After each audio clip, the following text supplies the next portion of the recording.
dim the lights for you. Okay, brilliant. Fantastic. I'll tell you when there's like... Well, hopefully it'll be about 40 minutes, 45 minutes. Yeah, so I'm going to talk quite quickly. Sorry, that coffee is probably not. I'm going to talk for hopefully about 40, 45 minutes. So that means involves me talking quickly, because I was putting it together earlier on today, and I was thinking, right, what was I going to talk about? And so I went for I wasn't sure what to talk about my own work, but then you get that plodding biographical sort of movement through your, is that too loud? Yeah. You get that sort of chronological, that's what I'm looking for, chronological progression through someone's work, which I thought I'd try and avoid, but then again, so I'm doing it halfway between a chronological and talking about a kind of, or reading out from, or showing you something I've done quite recently, which was a text or an article for the magazine or online journal, I'm not quite sure how you call them, called Mute magazine. You might know of them. But I kind of did a text at the same time as doing an exhibition. I'm getting quite interested in this idea that you can do a text and an exhibition at the same time, or that something, it's not particularly original, but I like this idea that something can exist in lots of different ways, maybe online and in a gallery or in somewhere or at the same time. So anyway, that's what it's going to be talking about. I've stuck together different sections. Wow, this still sounds pretty loud. Is it okay for you? All right, it's all right for you? I'm getting like really bad feedback here, man. No, that's all right. So what I've done is I've cobbled together different sections which are cleverly divided by a bright yellow slide. They don't, and the different sections don't necessarily connect up with each other. So I'll be talking about one thing and then I'll be talking about another thing. I thought I'd do that rather than try and tie everything together. So anyway, so I've got to move on. So some things I'll be talking about very quickly and not dwelling on for very long. But I thought I'd try and give you some idea of the work I've done. Right, so this is the show that I did not so long ago. I did beginning of this, about May of this year. It's called Exes. And I'll just give you a quick look at the actual exhibition. It was kind of based around the idea of an alien crucifixion. I quite like the idea of a crucifixion taking place on an alien planet. I was interested in, I guess, slightly potentially the philosophical implications of that, because I like the idea that the gesture would be meaningless in that context, and what that might mean. And so 3D, I put that together with 3D. I'm quite bad at 3D, but 3D modelling, but with mainly Photoshop, messing around in Photoshop with layers and stuff and cutting and pasting things.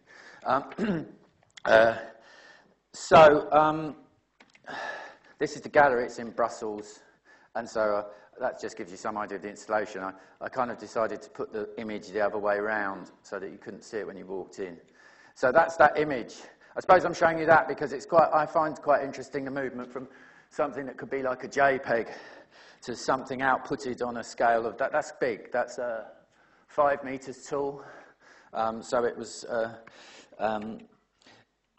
large thing.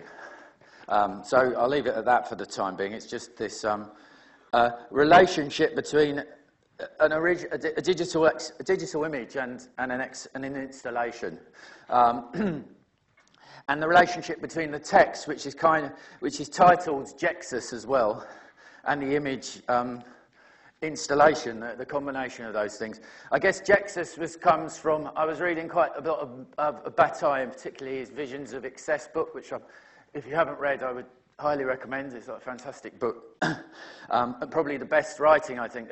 It's better than his sort of more philosophical writing. I think the writing, when he gets more kind of out there, poetic, is more interesting. He wrote an essay, obviously, called Jessuve. I quite like this play on Jesus. This kind of connects up, some of these ideas connect up with some work I've been doing kind of recently. My interest is in relationship between the digital image and the various outputs or instantiations of the digital image. So you might be wanting to talk about that, or that could be connected to or thought about in relation to like some sort of move between the virtual and the actual, either like the common use of the word virtual or perhaps even Deleuze's use of the word virtual. And so I guess I'm interested in questions like, how is the image made? This is what I've written down here. I don't actually remember being interested in that. But how is the image made? How does it work? I'm interested in how does it work as content, meaning. This is, I guess, what I'm interested in. And the relationship between the image and meaning. I'm kind of quite interested in, people are quite interested in diagrams at the moment. I am interested in diagrams. I quite like this idea that an image, what's this place in between, this place that might be in between language and image, or power and image and text. And this seems interesting, but I'm also interested in, I think I'm interested in something that's a little bit cruder than that. I'm quite interested in illustration. I think I always have been, actually. When I was at art school, illustration was the greatest crime you could commit, you know. It was a pejorative term, so if someone came round to your work and said, that's a bit illustrational, you weren't meant to take that as a compliment. That was a bad thing. And I'm never quite sure what the problem with this idea of illustrational is. I can't remember if I put any slides in it of this, but it happens a lot in films. I like. There's something about illustrationalness that brings things down to earth. So, for instance, like the film Matrix, which depicts in the pod scene the kind of old philosophical idea of the brain in the jar. You know, how do you know you're not a dream, or how do you know you exist? It depicts it in this crude, cliched way, but quite spectacularly at the same time. I don't know if you know the scene of, what's his name? His name slipped out of my head. When he comes out of the pod and he looks down. What's his name? Neon, yeah. He looks down and there's all these pods going down to infinity above and below him. And so it's this sort of banal, sublime, that kind of both fucks the idea up, as well as kind of illustrating or demonstrating or trying to perform it. That seems like quite an interesting space for me. So anyway, this is a Jackson Pollock made out of kind of meat, sort of synthetic meat. Comes from there's a guy called Nick Land, and I heard that he said, he started a lecture by saying, meat doesn't travel very well these days. And then he walked out the theatre or something, and everyone was left there pondering this sort of gothic sort of profundity. It sort of sounded very funny to me. So anyway, I started doing some big images, digital images, again, playing with a lot of these ideas I've been talking about, sort of representing the relationship between sort of images and ideas. These was at the Norwich Gallery, and then it went to transmission in Glasgow. Sort of big, printed onto vinyl, big digital images. I also did a show at Matt's gallery called Ocean Pose, which I had 4 big backlit. They're backlit by this stage. I started backlighting them, because backlighting does something quite weird to them, because especially as they're digital, you're not quite clear where the image is exactly. So here's some close-ups of those. It sort of turned the whole room a bit yellow. And I think I was interested in the idea of these being kind of sort of philosophical scenarios, actually, but perhaps slightly preposterous ones, you know. A court somewhere between... the one in the back, I brought a close-up of it. I was thinking of some sort of either some kind of shit rave or a sort of illustration of Nietzsche's eternal return of the same as difference, etc. So, yeah, and then I did quite a few of these. These are all big. This one was shown. This one's called... I sort of just started collaging previous ones on top of new ones. And all of these are sort of... I quite like the fact that 3D models are kind of like found objects, because I'm no good at it, so I don't make the models myself. I just get free ones, and you can wrap photographs around them. So it's quite a funny sort of image, because it's an image of 3D models with other images wrapped around the 3D models, which is strange. That one was shown at the Royal Academy in a show that was called... Dave was in it as well, wasn't it? GSK, yeah. And this, I guess, is a more recent one. I was trying to more directly think about how ideas might be pictured. So I was trying to do sort of various philosophical ideas, and then kind of gave up. And this sort of abstraction of labour time, I was thinking like that there's a dragonfly on the left. There's a dragonfly on the left that I was thinking that's the old proletarian worker who's had his day, who's being dragged by the evil fairies to the vortex of capital in the middle.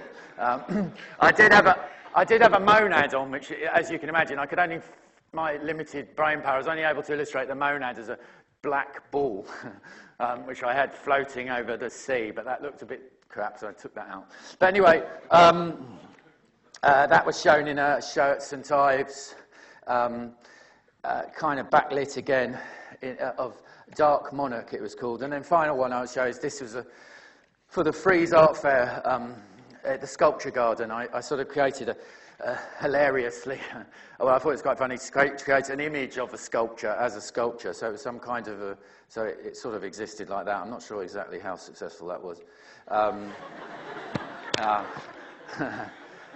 No one was fooled that I did have this idea that the image would sort of merge into the background so that it would look like, because I actually photographed what was behind there and used it in the image, but obviously it didn't really work so good.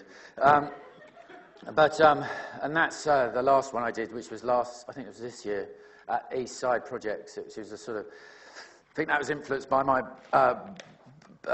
Bataille solar anus type scenario. Section 2, I think I might be falling back here out of time. So back to Exes.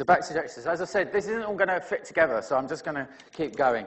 And this is from my article, and I was going to read just a few sections out of this, and but not long sections. They'll be on screen as well. I'm going to read them without. I think the connections are clear, but I'm not going to explicitly describe them. So, this is a representation of a crucifixion on an alien planet, of a deep space pilot who wakes to find herself nailed to a cross. The details of how this happens are unclear. She remembers she was lying on her bunk, considering the nature of surplus value. Now her ship is long gone, light years away. 2 other people are crucified here, but there is no audience, no witnesses of this enactment of a cliche, neither a sacrifice or a prophecy. This is kind of earlier version of the text. It's slightly different online, but anyway. Decker Aitkenhead, writing in The Observer in 2003, quotes a self-professed porn addict who describes his quest for the perfect porn image as being really about looking for death. She explains how cyber-sex experts describe the internet as the crack cocaine of pornography addiction, and presents the mournful evidence of a woman whose partner constantly left semen on her office chair and pubic hair on her mouse. And the article ends by claiming that innocent searches for golden retriever finds you photos of couples urinating on each other, and that black hole brings up close-up shots of black women's vaginas. Nietzsche describes how the priest gives meaning to our suffering. The hardest thing about suffering is that it just happens. You suffer. Why? The priest tells us because you are evil, because you are fallen, and now suffering has meaning. Now you live to suffer. You will be rewarded in the next life. And so we seek out suffering, provided we are given a reason. This is what the aesthetic ideal gives us. We would rather will nothing than not will at all. Schopenhauer tries to escape from the suffering of the will, whereas Christianity offers rewards to come. Schopenhauer asks us to withdraw, to pull back from this endless, pointless, promiscuous will to life, the pumping pain of desire, surging and reproducing everywhere, always, animals, humans, or if you run your finger over that tabletop over there, with countless millions of bacteria of subatomic life fucking meaninglessly on the endless non-stick surfaces of things. I'm not sure that's how it actually ended up. I think that's an early draft. Mickey Mouse's blood, that's in the article. I didn't design that, I just thought it did look like Mickey Mouse. It's a bit slightly... Marx explains how the structures of power wank off the proletariat, who in exchange wank off the structures of power. There is always pleasure involved, as well as oppression and misery, but no one said this was an equal relationship. There are a wide range of categories and subcategories of wanking and being wanked off, just as there are different categories of proletariat and power. To briefly sketch this out, in Capital, Marx describes how the skills of craftsmen are at first facilitated by tools which are refined to further extend the potentials of their skilled labour. These are organised through the division of labour to create more productive collectives. These collectives, if we look down from above, provide a map diagram of the skills, movements and mechanics that inform the machines, groups of machines, and finally factories which replace the skilled worker, transformed into de-skilled, fleshy appendage. The machine is cranked up not only to extract the maximum amount of surplus value, but also to police and control a now expendable workforce. Looking down from above again, the factory is laid out both as a diagram of stolen combinations of skills and processes, as echoes of the movement of limbs and hands subsumed within the dynamics of industrial production, and as a mapping of the contemporary rhythms and control that police how arms, limbs, bodies are allowed to move. So that's a sort of very good idea. That's a very good. Marx is at Capital. I can't think of a better kind of diagramming. But perhaps, I think Deleuze has sort of at least two modes of diagramming, because he uses the Foucault panopticon version, but then in the Bacon book, there's more of a sort of upbeat version. But the Marx one is kind of quite a good example of the diagram as a sort of network of forces and relations that tie us and control us or perform for us the various functions that we assume we're performing on our own. Anyway, back to Bank. Bank, quick chronological thing. I left the Slade and I didn't really know what to do, and we'd been playing Simon Bedwell, who I was at St Martin's with. We'd been playing various jokes. Actually, while I was at the Slade, Simon was in America, and we used to do what we thought was a hilarious joke, was that he used to send me postcards from galleries that he picked up postcards from the galleries in New York and then sent them to me to the Slade as if it was from really upmarket galleries, saying things like, "Oh, hi there, John, really looking forward to your big show this summer," all this sort of thing. And there used to be a whole stream of these coming into the Slade, which was meant to, like, I don't think anyone noticed, but the idea was people would be looking at pigeonholes and thinking, like, fucking hell, John's like... And then we also started doing a series of invites of exhibitions that never actually happened. So they were slightly preposterous titles, but at quite big galleries of the time. Shows you how times have changed. Like Waddington's was like this quite big deal gallery. So, and we had a friend who worked at the ICA, and we had a mailing list. And we just used to, and we also had a franking machine, and we just used, that someone had a franking machine, and we used to send out quite a lot of these invites to this mailing list for exhibitions that didn't happen. And they were sort of, again, it was all pretty pathetic, really, because one of our main aims was to send these invites to people that we didn't like, so that they'd be pissed off for a megasecond that we were suddenly really doing well, which was sort of unlikely because they were created by, they were made out of paper. They were just photocopied, so they didn't look exactly very impressive, you know. But anyway, so it's quite, we'd started doing the invites for doing the shows. Then we set up Bank. Bank started in a disused bank in Lewisham. We did loads of kind of quite crap shows.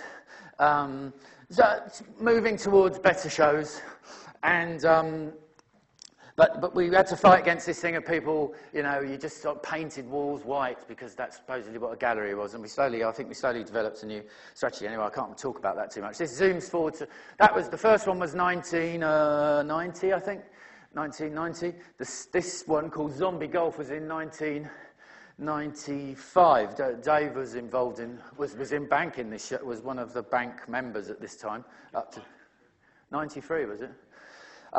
This was so this was kind of one of the best shows we did, I think, as a sort of curated installation. And it kind of, my memory of it is that it came about quite haphazardly. I think the ideas of zombie golf and zombies, people we were watching, I was quite very keen on zombie films, and so was everyone else, I think, and we just don't know how the title came up. But I remember that the invite happened before the show. So we had a show called Zombie Golf, which sounded like a really cool... It probably doesn't sound so cool now because zombies are everywhere. But we were like well ahead of the game. Like we were like... zombies, we were like right in the forefront of zombies. And so we had the title that sounded good, but we didn't know what the show would look like. And then in the end, the show... It was also trying to get away from boring shows that seem to be coming back now with sort of serious-sounding, boring press releases. This was the press release, like a ripped-out page from a book, sort of going, what's it go? His last image was one of the zombies clutching a golf club and hitting an eye. To his horror, he saw it was one of his own eyes, playing golf, playing zombie golf. And the show had lots of waxwork zombies made out of friends that we knew, not actually physically made out of friends, cast from friends, waxwork figures, and there was a show by Hans Ulrich, what's his name, Obrist, Underpants, at the Serpentine, where I can't remember the exact idea, but there was a big pile of second-hand clothes, and I can't remember what he was doing with that, but anyway, you could go and take the clothes, as many as you wanted, so we did take quite a lot of them for these zombies, and so the zombies were, what we did was, to get around the whole boring curation thing, we just made a whole space which had loads of zombies in it. So here you go. And then what we did was then we went and asked the people if they wanted to be in the show. So you've seen that's Dave Beach work there, Peter Doig right in the background. Once we'd said to them, well, it was fait accompli. They couldn't complain then about their work being next to a zombie, etc., etc. It was like solved a lot of problems and also made the relationship between that's the sort of zombie family group. The relation between the zombies and the work was quite interesting because it wasn't clear if the zombies were work or props or what position they occupied. Were they setting a scene or were they part of the scene or whatever? There, I'll just whiz through. That painting would be... I wish I'd bought that painting. I don't like it, but it would have been worth quite a lot of money. That's a thing by... that's by the now great curator, Matthew Higgs. He used to be an artist. I don't even know. He had White Columns in New York, he runs. This is quite... I like this piece. I still like this piece. Adam Chodsko did a drawing of a forest, and he put it in a sex contact magazine, with the quite sweet question, will you meet me here? And then he got loads of responses back from people with pictures of their penises and descriptions of what they were going to do to him in the forest and etc. And he showed all of that. That's it in the Sex Contact magazine. He showed the whole lot as the show. John Stesiger, and the openings were good as well because the zombies mixed in with the crowd quite successfully. Right, I'm going to have to speed up, I think, because how long have I got? Yeah? Right, I'm going back to my article to just real briefly. This one didn't actually make it into the article, actually. This is like cut, but anyway, here we go. We will all be crucified some years in the future, waking up in a state-funded retirement home. You will have your arse wiped with a J-cloth by a hard-pressed nurse who sluices it out in the same bucket as she uses for the other two people sharing the room. You will be reintroduced to each other the same as every morning. Maybe this is the Hoxton retirement home for artists. The details of how you arrived are unclear. Later in the day, you will claim you are Damien Hirst and you won the Turner Prize, and someone else will say they are Sarah Lucas. All the rich people with secret... That's a bit chippy, isn't it? All the rich people with secret funds have left the scene. This place is just for people living the dream. And then someone else will say that they're Damien Hirst. It's not very well written, that. I was thinking it would be quite interesting. A retirement home for artists would be like the final... horror, you know, with no one could remember who they were anymore, you know, because you might think that you're Michael Landy or something, or you might think you're Anthony Gormley, but Anthony Gormley wouldn't be there. Yeah? Contemporary internet porn sites diagram a burgeoning coral reef of acceptable and unacceptable desires, assisting their audience by organising and subdividing the pornography available into a long list of precise categories of sexual interest and preference, directing us in our consumer choices and the movement of our bodies. 8+ inch cock, 18-year-old, 19-year-old, threesome, foursome, 69, anyway, I think you can read.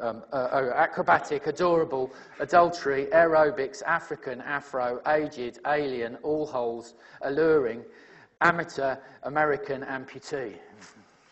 This This division of categories seems interesting to me.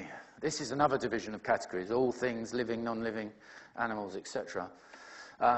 These include obvious categories, male, heterocentric, such as big tits, small tits, big cock, threesome, oral, cum shot, as well as more obscure specialised categories, such as sofa, nylon, piss drinking, castration, amputee, and cockmock, which is actually a category for men ridiculed by women having small penises. Which presumably is looked at by men who like that. Categories relating to ethnicity, nationality, such as Italian, Asian, African, Danish, specific locations, office, kitchen, gym, public, bus, occupations, teacher, doctor, fireman, or family relations, mummy, mother, father, aunt, grandmother.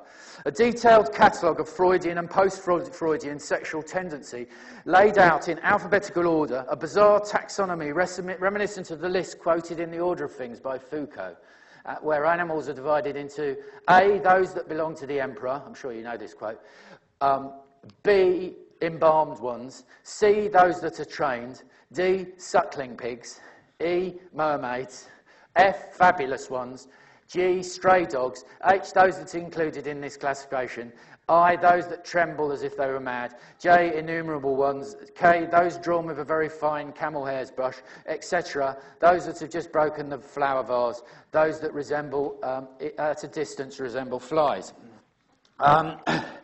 Okay, so back to another section. What am I on 5 now? Am I?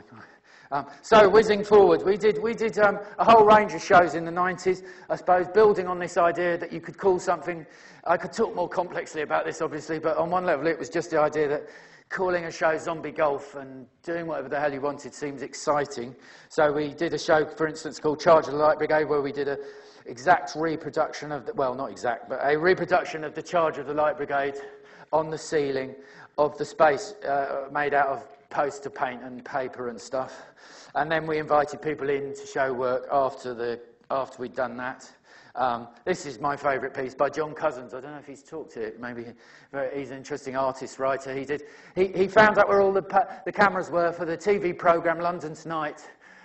These cameras were used for the traffic watch section of the programme, where at the end of the programme they'd go along to the woman would go, well, let's go and see how the traffic's going at the North End Road, and it would cut to a picture of the North End Road, and she'd just sort of say, oh, it seems to be moving quite nicely there, and then it was meant to be a crime and traffic programme. John Cousins found where the cameras were, and then every night when the traffic watch section was happening, he went there and with a friend and performed a kind of mock violent street crime in the distance with a plastic baseball bat. The idea was he wanted everyone at home eating their tea to suddenly go, fucking hell, look at what's going on there. But unfortunately, there's 25 cameras, so he was only on it once, and it was on the worst camera where he was right in the distance. So we had a sort of little bit of film of it, but it wasn't very convincing. This was called Cocaine Orgasm. It was a sort of an exhibition, a Christmas exhibition. I had a friend at school who had a band called Cocaine Orgasm. It had always stuck in my head as a sort of a kind of good title. And then I remember we were going through this process, and I can't remember who it was, but I was talking to a critic. Actually, yeah, I think I can remember, but anyway, it doesn't matter. It was a critic, and they were saying to us, yes, well, you know, because I suppose Bank were never that kind of fashionable, really. We had quite big audiences, but we were never really in with the in crowd of the art world. And but the tactic was working because it didn't really matter, because we were sort of, I haven't got time to go into this, but you know, like if you create a sort of some kind of scene, people can't sort of ignore you. And we were in that kind of position where we were getting mobbed out at openings. But people were still quite patronising. They basically thought we were morons, I think. And I remember talking to this guy who was being very patronising. He was saying, yes, well, you know, it's all very well, these shows, you know, Zombie Golf, blah, blah, blah. He says, what's your next show going to be called? Fuck Off, you know. And but you sort of, and as he was saying it, he was sort of sitting there thinking, yeah, actually, that sounds good. But that sounds like a good idea. So we did a show called Fuck Off. But the other thing about Fuck Off was that Fuck Off is like kind of not that shocking, really, is it? So Although it did seem funny to be able to put an advert in Freeze saying "fuck off." It's not pathetic, isn't it? But that was one of my main the things I most liked about it. But anyway, it is pathetic. But the thing about "fuck off" that was interesting is that the words "fuck off" isn't that shocking. So we were thinking that it was like a nice fuck off. So that's why we did it in this cartoon text. So it's a bit like we were thinking like "fuck off" so used so much now that there will be a restaurant called "Fuck Offs," you know. And so it was meant to be fuck off like that, sort of like a slightly cuddly fuck off. And we sent out invites telling people to fuck off. Anyway, and so 5, 6, pizza. Yes, pizza. I don't know if this is going to work. So I made a version of the whole text in the form of a pizza menu. I probably can just... There, I've got an image of it. I made I thought there was some connection between porn and pizza. There's obvious connections, but pizza often there is a whole. You can find a pizza section in porn. Actually, the pizza guy comes round, and then there's things happen. But anyway, so, but also I quite like this idea about fast food. There's something about, I don't know if I've written this, yes. This idea that certain of our desires are unacceptable. And the attempt to sort of police what is and isn't a correct and an okay kind of desire. So here we go, yeah, I've written about it. Pizza is now local to everywhere in Europe and America at least. Pizza menu junk mail is pushed through letterboxes in New York, Berlin, Belgrade, emblazoned with the same menus of Italianness, tomatoes, cheese, green and red, etc. Catering to a range of tastes. The pizza menus organising these taste desires as mouth-watering prophecy. You are already salivating at the thought, but the experience makes us feel a kind of self-hatred, self-disgust. What is missing? You must have all had this experience. You're feeling depressed, and you go to Kentucky Fried Chicken and buy a family bucket, pretending that you've got a family, and you go home and you kind of gorge on Kentucky Fried Chicken, and it's like this kind of, it's like this cathartic performance of like hating yourself and eating this hatred. I'm not very good on Freud and Lacan, but there must be something in there. What is missing? We fill our stomachs with this salty, cheesy material, but there is a tragic emptiness. We don't feel full. We realise in hindsight our desire for pizza was the desperate desire for self-fulfilment. What can fill this void, this hole in our lives, this absence? And this is where the religious text, pretending to be pizza menu, explains to us how we should turn to religion and art, because these desires for pizza and porn are false. They're not real, but hide a real world away from us. The devil is manifested in these things, creating false desires that separate us from our real feelings, genuine emotions, and authentic lives as human beings. Oh, it's fairly familiar, that, isn't it? I mean, this idea that there's certain authentic feeling. What the hell is an inauthentic desire? I was walking through Kingston one day when someone offered me this 9-inch nail leaflet, and being a connoisseur of popular rock music, I took the leaflet thinking, and then found out that it was actually a religious text. And I traced it a bit. The Lord's Work Trust, who distribute leaflets adopting the style and branding of the 9-inch nails as a disguise for a religious text, warning us against the evils of rock music. They hand these out at rock concerts. The tract emphasises the fact that God can save anyone, no matter who they are or what they've done, except unless possibly, if you're Jimmy Savile, I guess. And is, well, I don't know, actually, he hasn't been proved guilty, has he? And is especially, I shouldn't have gone off. I can see myself running into. And I don't know if there's no. And is especially suited to groups that are caught up in heavy rock music, a perfect track to hand us at music concerts. But it's also kind of, no one's remembering that 9-inch nails have already stolen the fucking iconography of Christianity, so it's only fair, really. And there used to be a website called JesusLovesPorn.com. Which was a standard archive porn website, just a normal porn website, and had a picture of God on the... Anyway, had a sacrilegious image on the front of the website. I don't know if I'm sounding a bit anti-religious here. I'm not really trying to grind that act.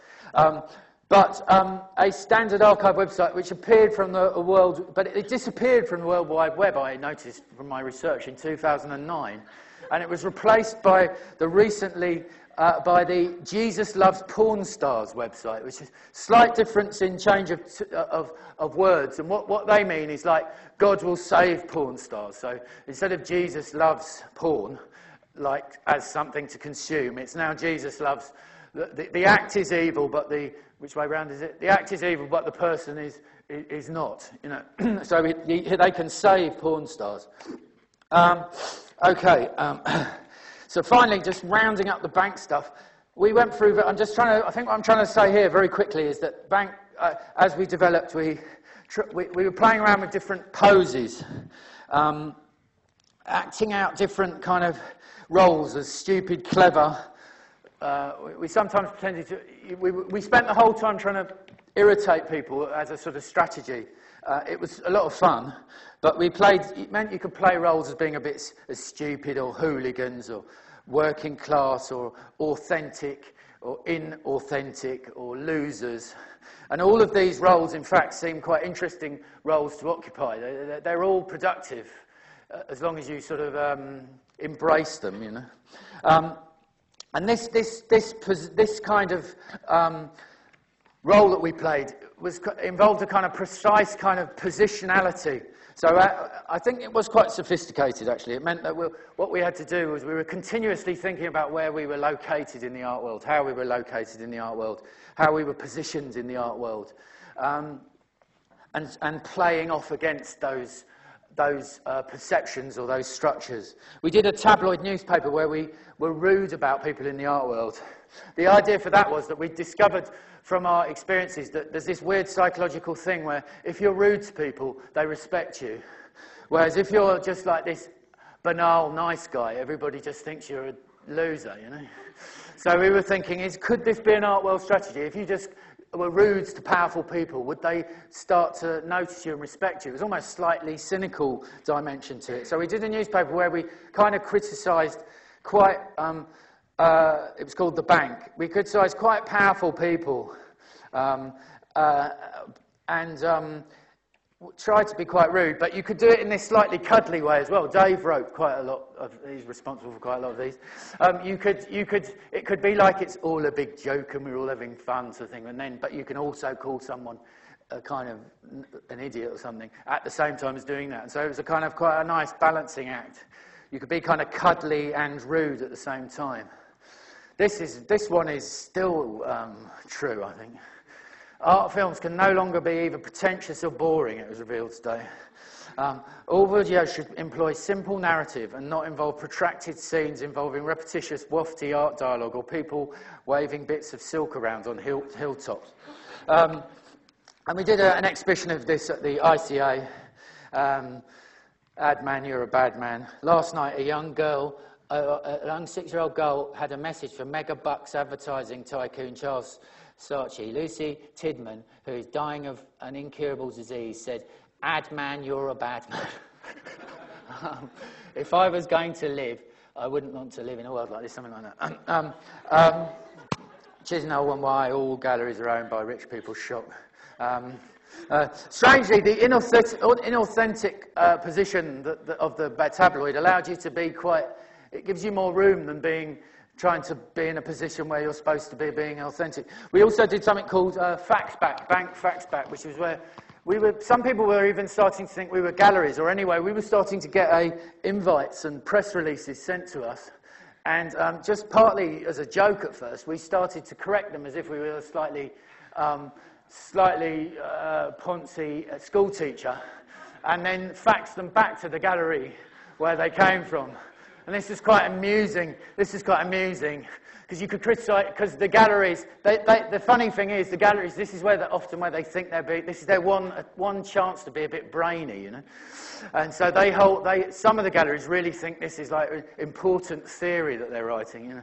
So you could do irritating corrections on spellings and, I don't know what here, I don't know if I can read any of that.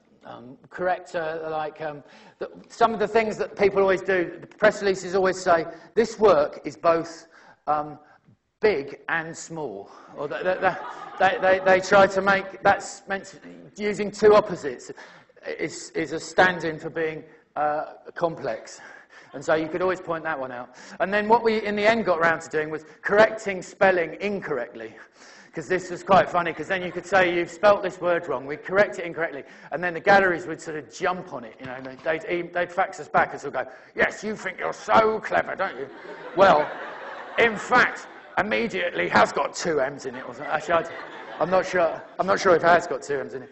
And then we did the same thing in America, which was very funny. We got asked to do a show in America. Someone sent us press releases and invites, and we faxed them back to the galleries in America, and the reaction was much more aggressive. We got legal letters, and we had messages on our answer machine from Fine Arts, quite a big gallery, of this guy going, you in your shitty little country, you think you're so fucking clever, and he was quite threatening actually. He said, what comes around goes around. But because he left it on our answer machine, we had obviously a recording of it. So when we did the show in the gallery, we could play it in the gallery. Although I was a little bit worried because I was thinking he might be this massive American fucking footballer type who'd smash our face in. But he never turned up, so it was all right. So I was talking about that so the problem with all this, I'm going to quickly talk about the problem with all this. I tried to write down the problem. The problem with all this is that the problem with trying to think precisely about positionality, and I suppose, you know, people like Merlin Carpenter, I'm sure you're familiar with, I kind of quite like watching what he's doing, but the problem is that thinking about positionality is problematic in that everything is already fucking totally positioned in the art world anyway. This is what started to grate on me. You know, I've written down here, the problem is that everything in the art world is anyway always correctly articulated. Everything is articulated in the art world. That's why it's called art. For instance, Lyotard has describes how knowledge is transformed into information, legitimated not in relation to abstract principles, meta-narratives, but in terms of performative effectivity. That is, I've got a little bit of writing here, I'll read this really quick. That is, standardised relative to the efficiency with which it achieves prescribed outcomes. There's other ways of articulating this, like Frankfurt School as well. If you think this through with reference to Foucault's ideas of discourse as a structuring of power which determines who may speak the truth and where and when they may speak it, then this points to a system where it doesn't matter what is said or written, but rather who says it or writes it and where it is said or written.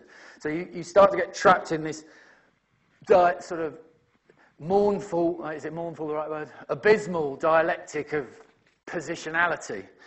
And this is what we marvel at in the art world. The kind of magic emergence and articulation, this sort of magic of articulation as fact, as we stand there joyfully blinking at the miraculous fact of arrival, of the presentation of the given and givenness as profound and divine, and as proof of our own worthiness as spectators, heralded by the second coming of Duchamp's ready-made in the 1960s, which moves the focus from the object to our acknowledgement of its arrival and articulation. And I don't know if you've read a book by Thierry de Duve called Kant After Duchamp. It's quite written a few years ago, but I was rereading it recently, and I think it's still quite a good book. And in this, de Duve suggests that this process of articulation twists Kant's aesthetic judgment from the statement, this is beautiful, you know, Kant's aesthetic judgment, this is where we make the judgment, this is beautiful, which we see as being something that all humans should agree with that statement. That statement is twisted into the judgment, this is art. The pure categorical imperative of social relations. I think this is art, therefore everyone else should think this is art, translated through the free play of market forces and social relations in the coming of art as given, as a fact or ontology. This is the transformation of art's conservatism into a kind of beauty. So, for instance, the validation of Fountain, of Duchamp's Fountain as art, was dependent on the judgment by the selection committee, the Society of Independent Artists, they judged that the fountain was in no way art. And this is replayed. I think I've got some images of this. Yeah, we're all correctly articulated. This is replayed in Brudhouse's use of the label, "This is not art," placed by the objects in the exhibition, the Eagle of the Oligocene to the present in Dusseldorf, requiring the viewer to have already translated the object, "This is art," for the second statement to make sense. So what he means by that is, what's interesting about this pipe is not the fact, it's not the usual way it's described. It's not that, oh yeah, this is not a pipe, this is a painting of a pipe. That's the kind of least interesting thing about this image. What's interesting about this, and this kind of ties into this discussion of diagrams, is that for the painted, and don't forget this is painted as well, which could be significant, for the statement, "This is not a pipe," to make any sense, you've already somehow had to translate that image of a pipe into some kind of linguistic formulation of the statement, "This is a pipe." It sort of points to the sort of some kind of instability in the relationship between text and image. But Brudhouse played on this when he put these labels next to his pieces of work, saying, "This is not a work of art." So the only way "this is not a work of art," the label "this is not a work of art" beside an object would make sense, is if we've already articulated that object as "this is art." Sorry for that brief art historical. This is what I always do in my lectures, I think. Yeah, so I like this. Watch this. There you go. I won't go into institutional critique. The academic consideration of pornography has blossomed into a burgeoning coral reef of consumer desire, with categories catering for every nuance of scholarship: sociological, hermeneutical, queer theory, feminism, psycholinguistic, mass cultural, film studies, spanning anti-pornography discourse such as Catherine McKinnon and Andrea Dworkin, through to pro-sex feminism, performativity and queer theory, to the porn study phenomena of Linda Williams and Laura Kipnis, where pornography, although often trading in stereotypical and misogynist images of femininity, presents the potential for social change. I was wondering about the potential of a spaceship where there was like some sort of mutant genetic forms in cages, somehow linked to porn site in Earth. I think I describe it there. A vast storehouse of human potential, including endless banks of computer hardware and vast corridors of techno cages containing computer genetically transforming bodies and acts, links derived from the transforming performances of earthbound porn websites. Porn identified as a new avant-garde, taking on the radical experimentation with the morphology of forms, a role long ago given up by art. Yeah, but there's problems with that position. Don't worry, I'm super sophisticated about this. Eugene Thacker correctly identifies the less liberatory dimensions of web porn. Although the construction of a net economy of consumer sex, where the organisation and categorisation of sexual bodies produces an incredibly variant and diverse zone, where every possible body and gesture is accommodated by the category and or website dedicated to it, this is only a superficial heterogeneity of sexual choice, as a set of constructed categorical pleasures and bodies, an epistemology or political economy of sexualised bodies. This is only possible because it is built upon a hierarchy asymmetrical norm, that of the average heterosexual male consumer. That's a random image.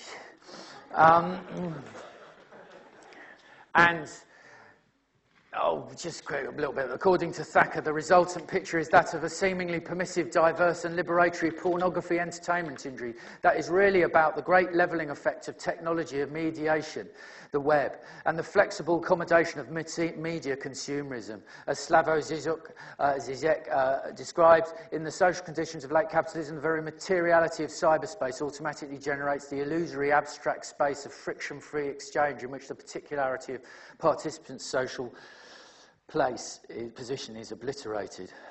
I don't know if this will work. I set up my own porn website. Is that going to work? No. Might be the child lock. Okay, it doesn't matter. I made up my own porn site, which was a porn site without any porn on it. Because the thing that I was interested about porn sites was the categorization, and this kind of endless splitting and increasing specialization that takes place, and the slippage between the potential of the language and the search for the image seems quite interesting. So I wondered, I did in first ask a designer I wanted to try and design a modernist porn site, but they didn't want to do that. So that was my attempt to do it. So I'm nearly getting, how long have I got there? If you do another few minutes, then we can have questions. Okay, well, I'll try and finish. I have got a bit more to say, but I was going to say that the reaction of my work was against this potential positionality, this idea of critical positioning of yourself in relation to the structures of the art world, the attempt to make some critical comment about how you are positioned and the way, and then having to make a critical comment about the way your critical comment is positioned, and endlessly onwards and onwards. And so when I left bank, I tried to do something which was, I was kind of interested in ideas around the event, which I'm sure you're all familiar with those ideas. In Deleuzian terms, the event is a kind of anti-dialectical and affirmatory, as a kind of, well, I'll read it. An affirmation of immanent force of the virtual that is in the world as events of becoming, not up there in the great beyond, forever beyond our grasp or purview or apprehension. A sort of Nietzschean idea of saying yes to life seems attractive to me. And I guess I was sort of contrasting that with the kind of critical position you might associate with someone like Adorno, where this is one of the most depressing bits of writing at the time, I found. It was where he talks about Adorno's discussion of the new, where he says, the relation to the new is modelled on a child at a piano searching for a chord never previously heard. This chord, however, was already there. The possible combinations are limited, and actually everything that can be played on it is implicitly given in the keyboard. The new is the longing for the new, not the new itself. That is what everything new suffers from. As such, the new remains forever deferred as a kind of suffering, a kind of longing that is never realised. That sounds like a very depressing scenario. I could talk more about that, but I haven't at the time. So I became quite interested in things that didn't mean anything. So me and Fabienne Ardou, an artist called Fabienne Ardou, started doing some paintings of images of performances that we didn't know what the performances was. This seemed to be an artist showing his arse to an audience in the 1960s, for instance. And we also did a performance called 20 Women Played a Drums Topless. Might have to go to the... Oh, yeah.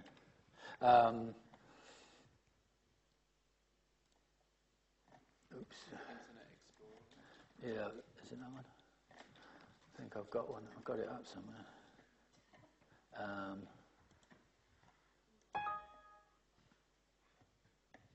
Okay. Might just have to go... Sorry about this.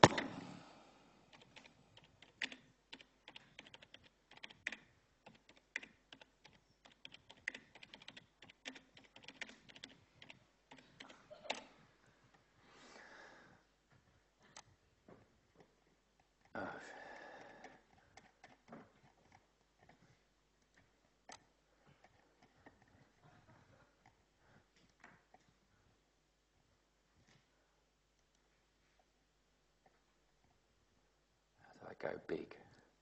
Is that it? Yeah,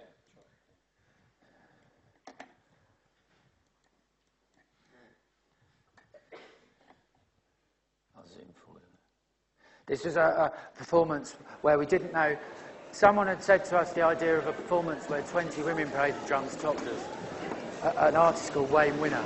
But he told me the idea as if it was a performance that could never happen, that would never be put on anywhere. And the idea of it stayed with me. I thought that was something about the idea of a performance of 20 women playing the drums topless seemed interesting.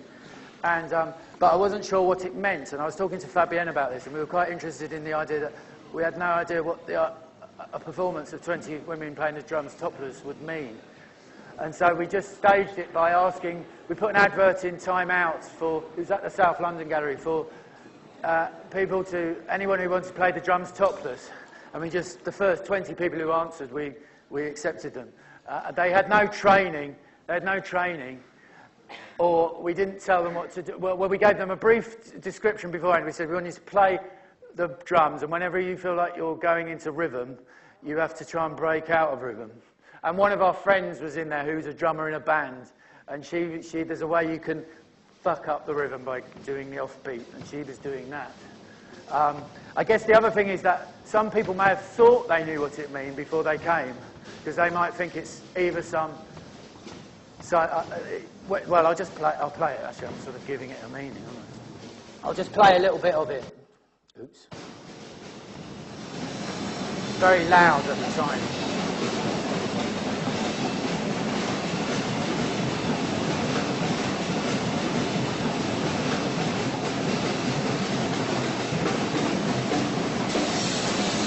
How do I turn it down? Where is it?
That on my website if you want to.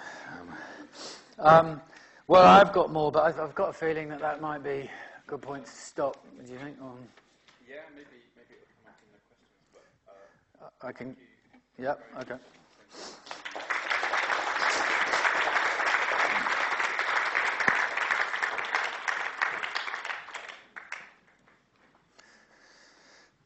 That was kind of like halfway through the talk there. I had all this other stuff to. But I know that like once you go on beyond 45 minutes, it's all downhill then. So I stopped. Questions?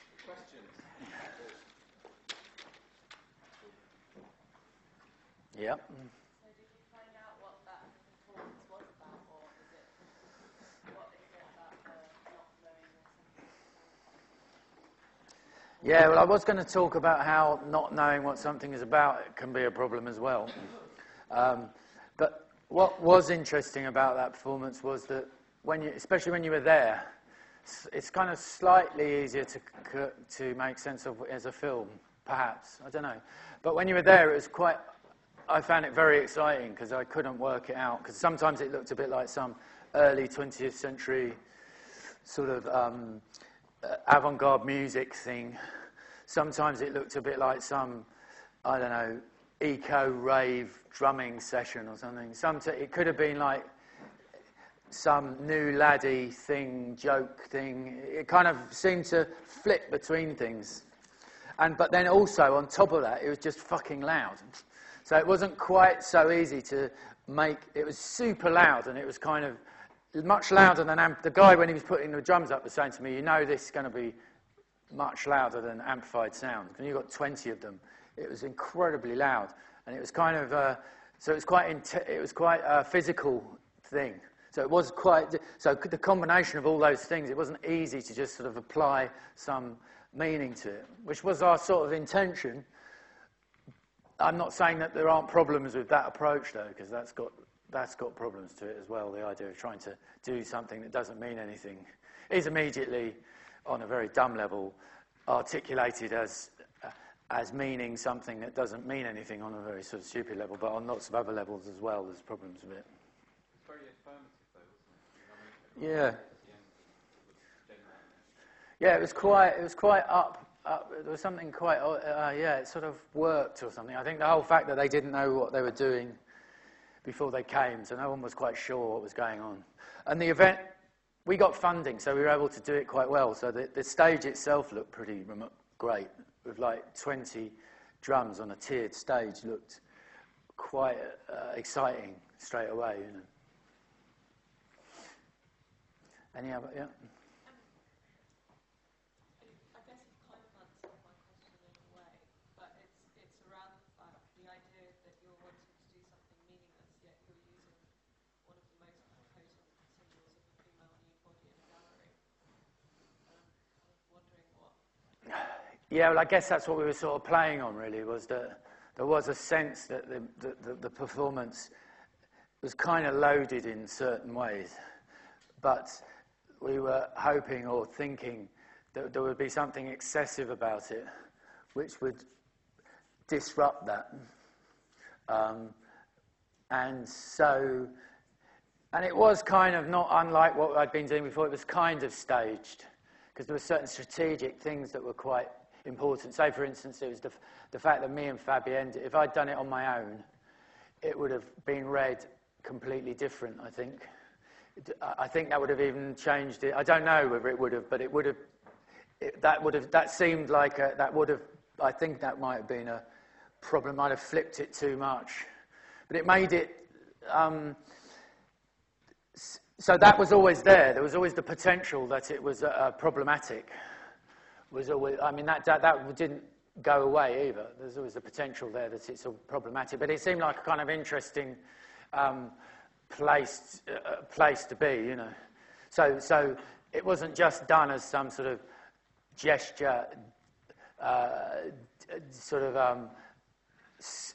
attempt to be controversial or something. That was something like that was in there, but that wasn't our objective really. It was sort of try and sort of disrupt that binary of how it would be represented, I guess. I don't know if that completely answers what you're saying. Yeah? You referenced the tie presentation, but I can't help but think when, maybe probably wrongly, maybe attribute some meaning to the 20 women drumming on top of us. Particularly when you're talking about the levels of sound and maybe the uncomfort felt. I can't help but think more along the lines of Artaud's theatre of cruelty. If there was anything that Artaud had written that had profoundly influenced your work, as well as the I'm very interested in Bataille. I think I probably would be interested in Artaud. I'm less familiar with his work. I know it's the more obvious things. But Bataille, yeah, I like... the obvious... Something about the excessive way... as I said, I think I tried to say... I'm not so interested in his sort of attempt at political theory I find the writing around that period that are collected in visions of excess does something strange in terms of the way the meaning moves. I think it's connected to this diagramming thing, the way in which Barthes wrote a quite good essay about it. There's this way in which the meaning of things slips across the surface of images within the text. So, for instance, on a very simple level, the way in which an eye becomes a sun, becomes an anus, becomes a slipping, sort of morphing across objects. I mean, that sounds very simple, but I think it does something very, there's something quite interesting in that, even politically. I was reading it in relation with Walter Benjamin at the same time, and the way in which he describes the operation of history and the return, the way in which images make this immediate connection that requires some sort of performance. You need to act in the moment, but the way in which this is translated historically through images really interests me. I mean, I did a thing on that with Margaret Thatcher.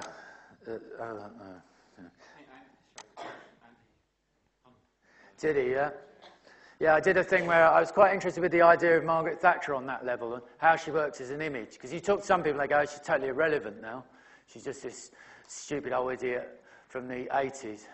But the economy of her image is kind of bizarre. I don't know if it's unimportant. It's kind of, it moves through this world of popular culture and ideology, but not in a superficial way. It moves in a sort of a superficial way in the way that it slips across the surface, but it's a bit like the Deleuze. It's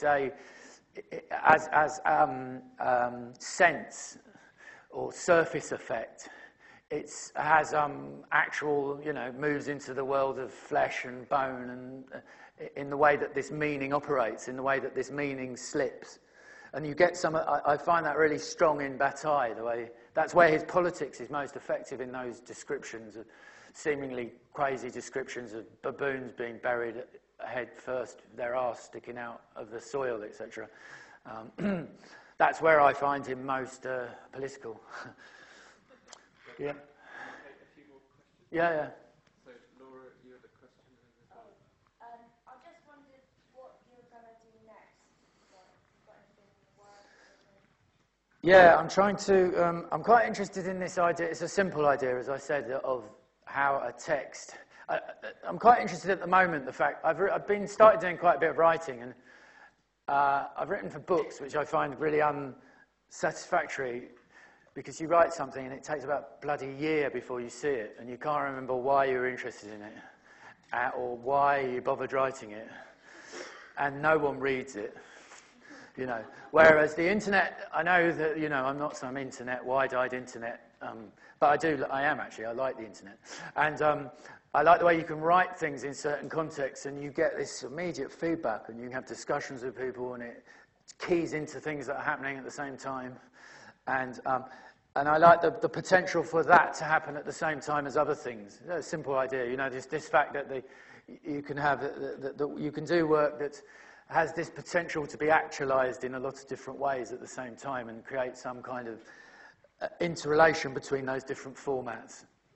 So I'm doing some writing at the moment. I'm sort of getting into animation.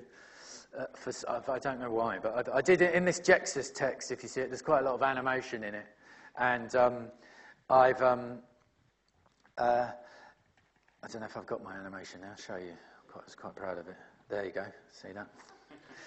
I quite like GIFs because I've used a lot of Photoshop, and I like the simplicity of the fact that you can just turn layers into frames. So it's partly this translation again. I like the way that a Photoshop file can turn into a film very easily, and and it connects to this. I don't really know anything about manga, but I quite like this. I like the way they do this thing where there's semi-still images that also move. So I'm doing some writing. I'm doing writing at the moment. I'm doing an animated font. That's what I'm doing at the moment. I think we've got the last question, and you have to save them for the house move. So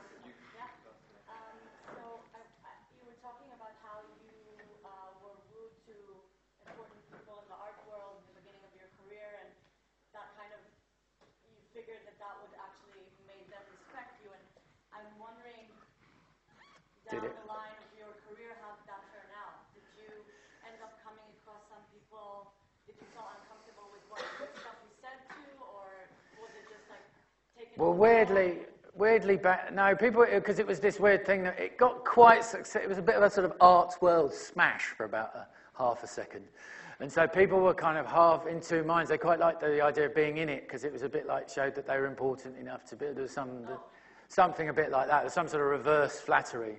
But no, people, I don't know about, I'm not sure. I think the art world's a funny place, you see. My feeling is that what the art world, the way you get revenge in the art world is you don't do it immediately. You just remember stuff.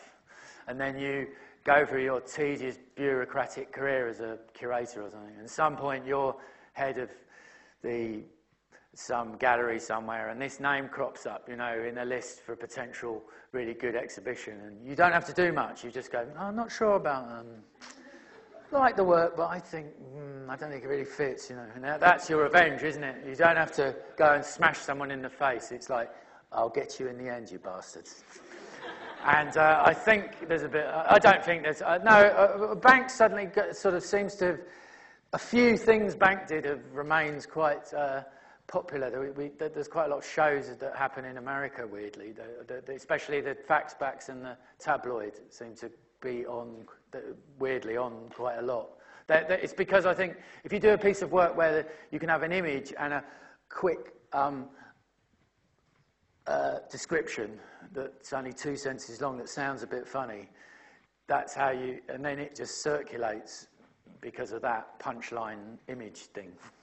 So it's operated a bit like that. That's kind of H.P. Lovecraft. That's what I was thinking a bit. Okay, John will hang out for a little while. So those people who have some questions for him or want to talk to him some more, please stay behind. We will go to the house. But I'd just like to say thanks, John.